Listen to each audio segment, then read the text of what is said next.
بچه طبق آنالیزی که انجام دادیم و مدلی که خود مشتری میخواست، مدلی که قرار بر دوستمون اجرا کنیم مدل فرقی کجه با استایل خیسه و طبق گفتهایی که خودشون گفتن دوست داشتن این مدلی باشه که ترند باشه و این مدل رو ما میخوایم ترکیب کنیم با یه فید. حالا مدل ترند، فرقی کج، اسپایکیه، مدل پومپادو، اینا مدلایی که الان ترند شده. ما حالا میتونیم مدل‌ها رو با فیدا ترکیب کنیم و دوست داشتم این مدل رو که قرار الان اجرا کنم شما هم ببینید و آموزشش هم شما ببینید به چه صورته که از مباحثش استفاده کنید.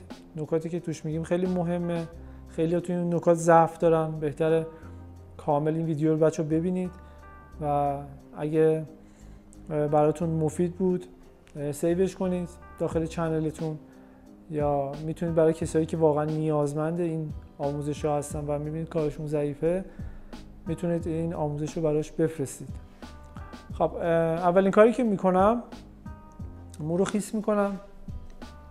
بعد از اینکه آنالیزم رو انجام دادم بعد میام مو رو کامل خیس میکنم که برای تقسیم بندیمون رو انجام بدیم. تقسیم بندی که الان قراره انجام بدیم از بالا بگی قشنگ بیفته. با توجه به فرق سر من میخوام تقسیم بندی گرد رو انجام بدم. تقسیم بندی گرد شکل خیلی کامل تریه نسبت به تقسیم بندی مربع و من سعی میکنم همیشه از تقسیم بندی گرد استفاده کنم و به بچه ها همین تقسیم بندی ما آموزش میدیم، تقسیم بندی گرد رو. کسایی که تو کلاس‌های حضوری ما شرکت میکنن همه نوع تقسیم بندی رو یاد میگیرن، ولی تقسیم بندی که خیلی کاربرد داره برای بالای سر مخصوصا برای آقایون تقسیم بندی گرده. این تقسیم بندی میشه شکل دقیقاً خود سر. این سمت با این سمت کاملا تفاوت داره، اینور پایین‌تره اینور بالاتره، این چون فرم خود سره. بعد از اینکه تقسیم بندی رو انجام دادم اگه قدمو بلند بود دیگه این قسمت رو جمع میکنم و گیره میزنم.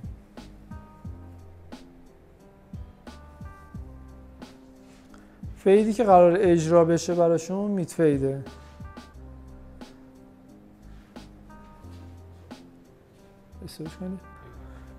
بعد از اینکه تقسیم بندیمون تموم شد قسمت بغل سر رو شروع میکنیم به کوتاهی. چون داریم فید میزنیم و فیدمون هم میت فیده از این تکنیک استفاده میکنیم. ابتدا میایم سبکسازیمون رو انجام میدیم، 4 انگشت رو میذاریم بالای گوش تا این قسمت رو من سبکسازیشو انجام میدم. شونم همراه با کلیپر به این صورت. این قسمت بالا خطش مشخص شه، قسمت مشکیمون هست. شونتون نباید زودتر بیاد، همزمان یه مقدار دیرتر باید شونه بیاد. ببین به این صورت داخل میره ماشین، وقتی به این خط رسید شونه میاد کمکش و قیچیش میکنه.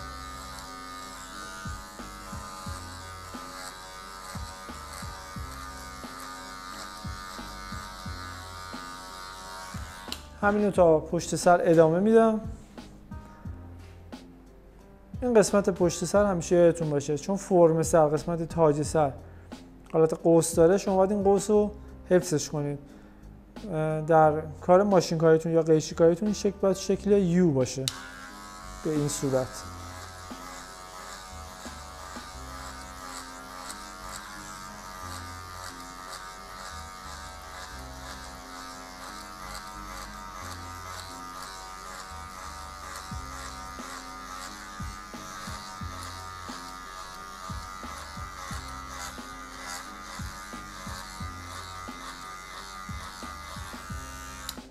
به این شکل.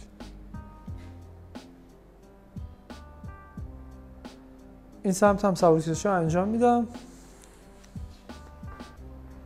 حالا من این سمت رو کوتاه میکنم، بعد اون سمت هم دوباره من کوتاه میکنم که وقت شما زیاد گرفته نشه. بعد از اینکه این کار رو انجام دادم میام با خود کلیپر، صفر کلیپر یه انگشت هم میذارم بالای گوش، خط شروع رو مشخص میکنم.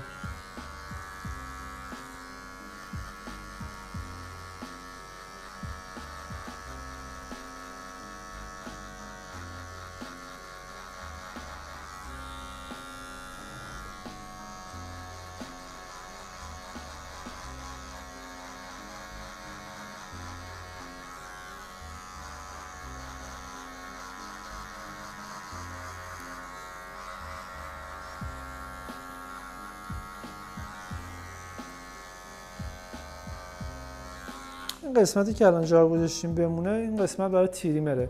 از همین الان من تریمر رو قسمتش رو مشخص کردم که بعد وقتی میخوام کانکتش کنم دیگه گم نکنم خطمو. به همین راحتی میتونم دوتا رو به هم اتصال بدم. حالا آخر سر متوجه میشید.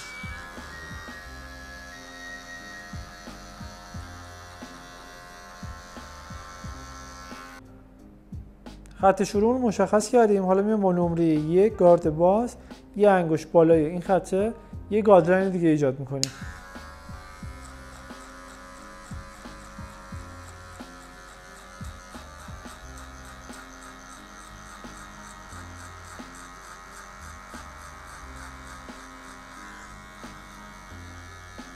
خطی که به وجود اومد گارد بسته میشه.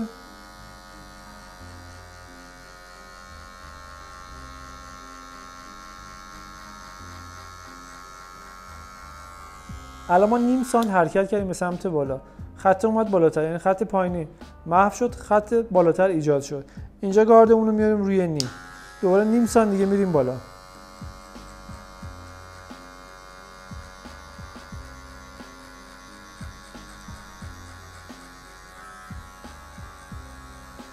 هر قسمتی که دیدید تراکم بیشتره، شمارتون نگرفت، شمارتون رو تغییر بدید و بیاید پایین تر. اگه خط بالاتر بود شمارتون رو افزایش بدید.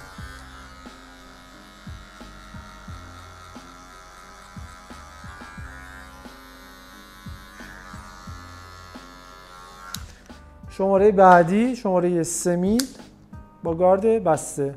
یه انگشتمون رو میذاریم بالا این خط، دوباره گادلاین ایجاد میکنیم.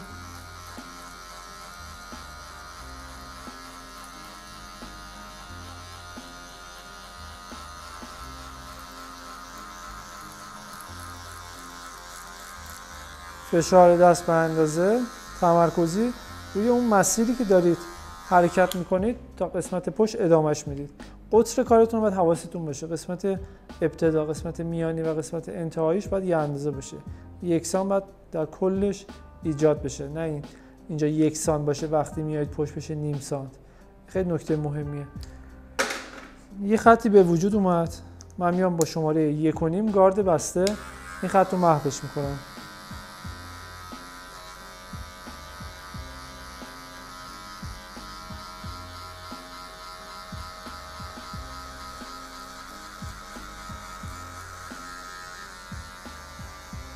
خط پایینی محو شد، یه خط در بالاش ایجاد شد. اینجا گارد میاد در حالت وسط، یعنی میشه 2.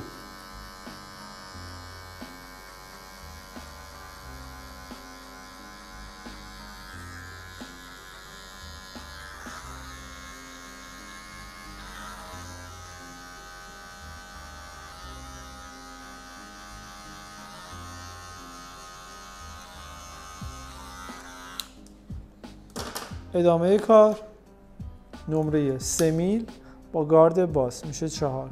گادلاین ایجاد میکنم.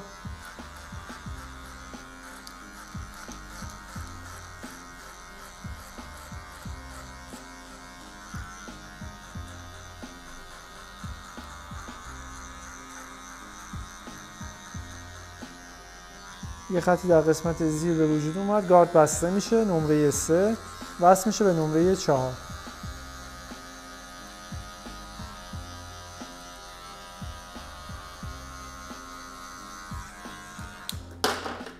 نمره بعدی نمره 5.5 میل، یک سانت دیگه به سمت بالا ما گادلاین ایجاد میکنیم.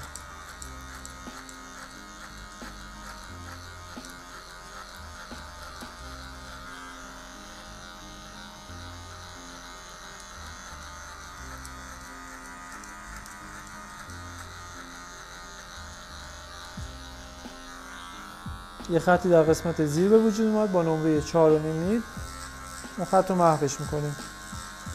در واقع 4.5 میل به 5.5 میل اتصال پیدا میکنه. این کار در تمام شماره هامون هستش.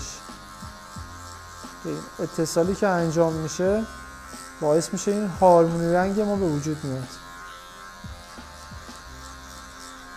نمره بعدی که نمره آخر ماست، نمره 7 و 6. اول گارد باز 7 رو میرم 1 سانت، بعدم نمره 6.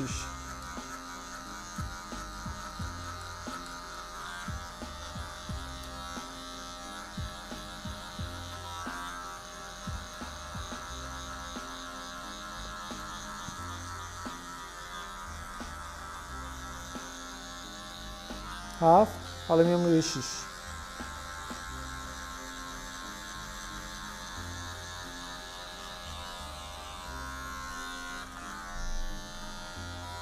لبه قسمت بالا رو کاملا باید مرتب باشه توی خط، لبها گرفته شه، چیزی اضافه نباید باشه که ترتیب شماره‌هامون به هم بخوره و رنگمون یه رنگ کاملی باشه.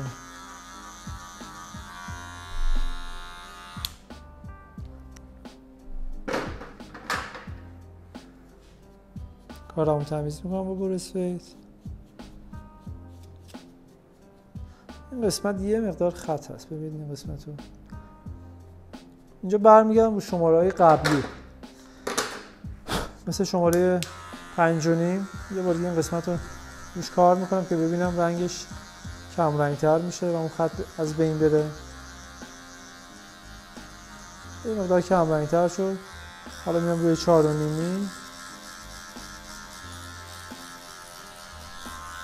4.5 گرفتش.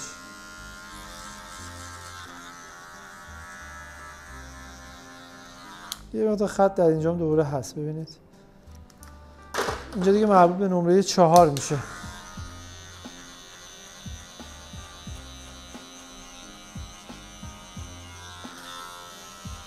بسه این خط از بین رفت. در قسمت جلوش نیاز نبود چون تراکممون زیاد نبود که قسمت جلوش هم بمونه، فقط قسمت پشت تراکم زیاده همیشه این خطوط میمونه. باید دقت کنید که با همون شماره اون خط رو محوش کنید. این قسمت پایینم و این قسمت رو تریمر میکنیم.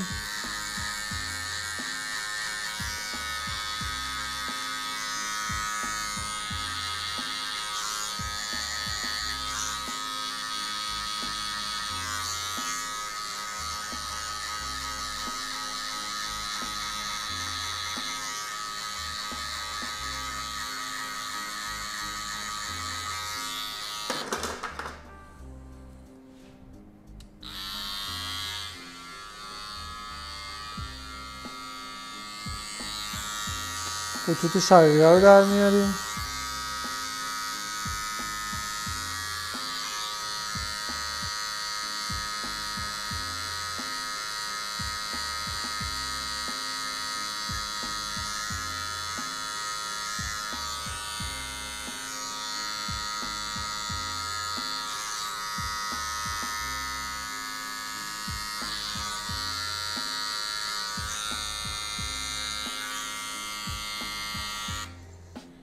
این قسمت رو حالا یه مقدار سفیدتر کنیم، میام از شیور استفاده میکنیم.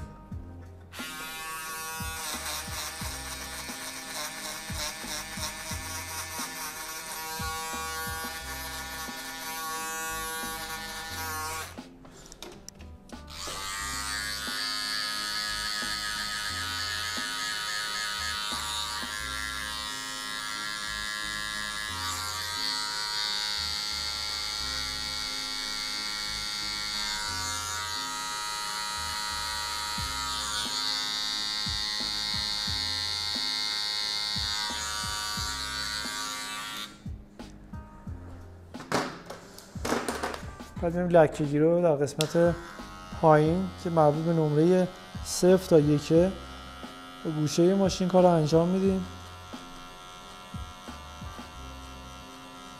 در قسمت 1.5 جا داره این کار رو انجام بدیم.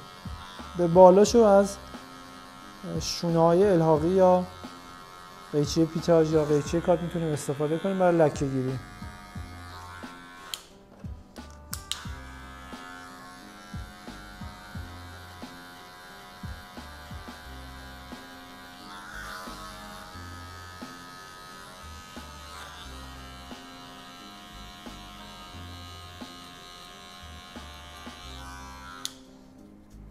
پیدمون تموم شد.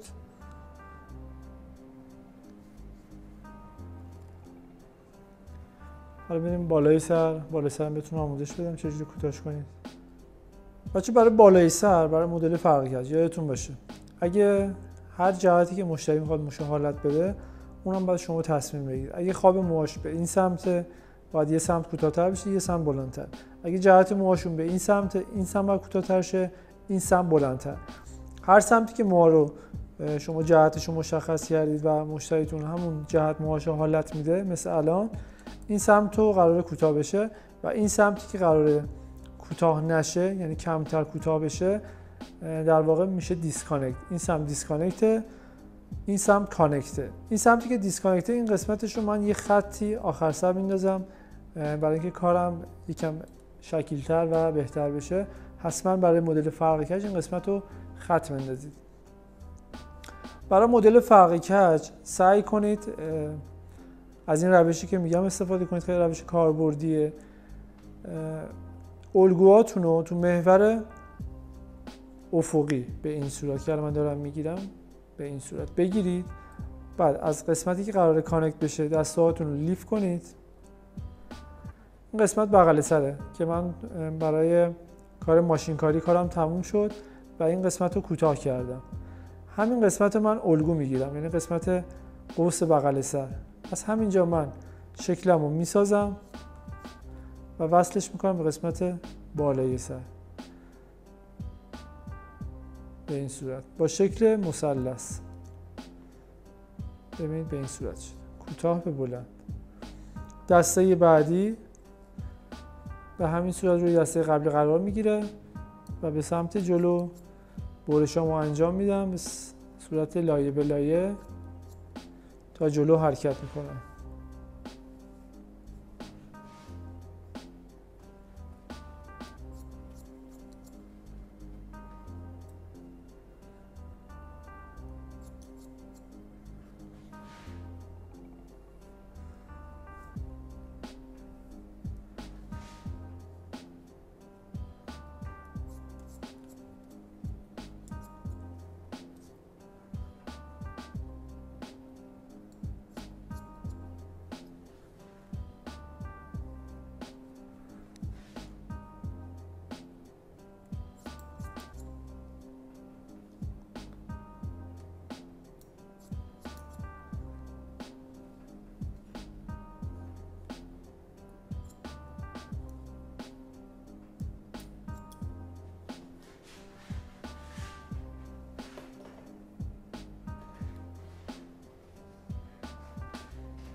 شکل چتری هم دقیقا به شکل بالایی سر باشه. همون شکلی که بالا ایجاد کردیم شکل چتری هم باید همون شکل باشه.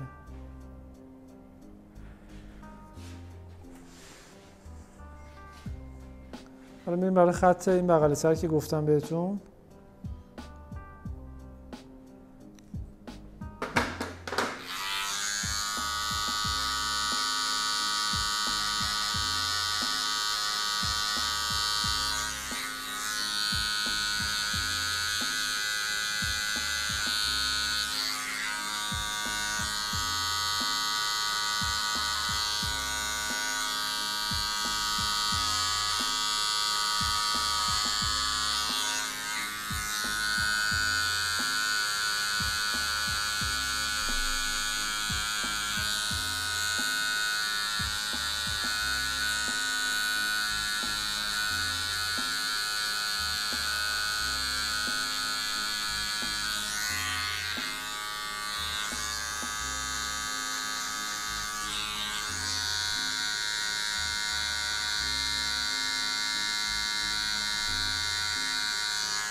به این صورت شد.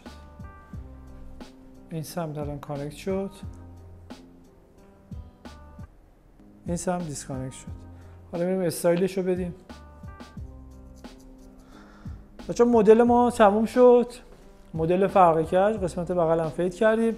برای بالای سرش اومدم از حالت دندی ردوان استفاده کردم، چسب موه، یه مقدار به مو رطوبت دادم و بعدش اومدم از این چسب مو استفاده کردم. این قسمت هم که خط انداختیم اومدم با تیغ ترمیمش کردم که سفیدتر شه. هر سوالی داشتید توی کامنت ها میتونید از من بپرسید، یا اینکه میتونید بابت کلاسای ما، شماره من تو بایو هست، واتساپ پیام بدید راجع به کلاس اگه سوال داشتید یا هر سوال دیگه داشتید میتونید با من در تماس باشید، بپرسید، من جواب میدم. این مدلی هم که اجرا کردیم نکاتش همه به روز بود، آپدیت شده بود. و کلیتش رو برای شما گذاشتم که شما بتونید به همین کیفیت مو بزنید. یعنی کیفیت برای ما خیلی مهمه. الان چیزی که اجرا کردیم کیفیتش مهمترین چیزی برای یه آرایشگره که شما بتونید با استفاده از همین کیفیت هم نمونه کارهای خوبی داشته باشید، هم بتونید قیمت‌های خیلی چیزی که مد نظرتونه از مشتریتون بگیرید. و اینکه حتما کانال ما رو سابسکرایب کنید، لایک کنید، به من انرژی بدید که بتونم هر روز براتون محتوای خیلی قوی براتون داخل چنل بذارم و بتونید شما به همین سادگی موها رو کوتاه کنید و تبدیل به آرایشگر مرجع بشید.